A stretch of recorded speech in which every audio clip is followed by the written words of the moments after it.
to Iraq. In Iraq, preliminary results give Prime Minister Nouri al-Maliki's allies a clear victory in provincial elections held last month. Maliki's State of Law coalition campaigned on a platform of increasing security in the war-torn country. The U.S. military strategy of allying with some Sunni militias who came to be known as awakening councils or al-Sawa in order to fight al-Qaeda has been widely touted as one reason for improved security in certain parts of Iraq. Jackie Suin of Big Noise Films and Shane Bauer with the Center for Investigative Reporting, the Nation Institute and New American Media, filed this report from Baghdad about the kind of security these awakening councils are bringing to Iraq's capital.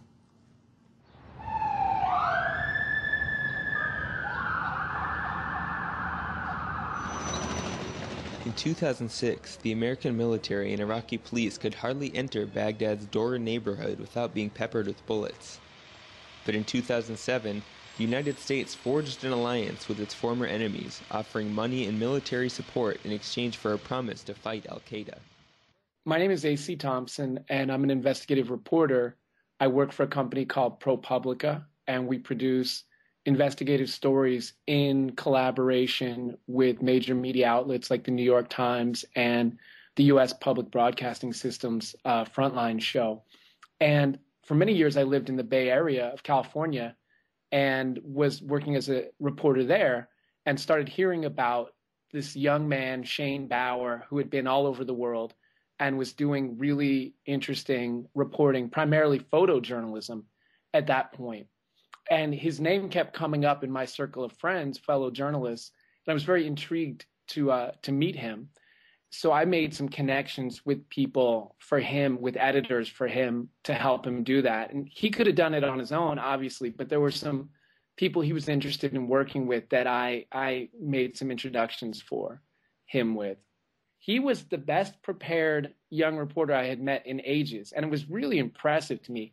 Shane wanted to do these stories in Iraq and other places. And the problem as a young independent journalist is getting the funding to do that. At a time when the media business is rapidly disintegrating in many ways, that there's massive problems actually sustaining the media business, it's extra hard for a young reporter to convince editors, hey, you should pay me to go around the world and I'm going to produce great stuff for you. And I made some introductions to him with friends of mine, Robert Rosenthal, who runs the Center for Investigative Reporting in Berkeley, California, Sandy Close, who runs New American Media in San Francisco, Esther Kaplan, who runs the Investigative Fund at the Nation Institute in New York. And they pulled him on board and started supporting financially his work that he wanted to do in Iraq. And that led to stories that he did for Mother Jones and other publications where he was really going abroad and getting stories that no one else had got. And I think the thing with the work that he was doing is that it was very sophisticated, it was nuanced, it was very hard to get. These were stories that were not easy to do, and he really pulled it off. And I was really happy that I had made those introductions. I think the thing that you get from the media sometimes is, he's this naive college student running around in this dangerous part of the world. Well, he makes his living in dangerous parts of the world. He brings us important stories by being in these places that a lot of people don't want to go.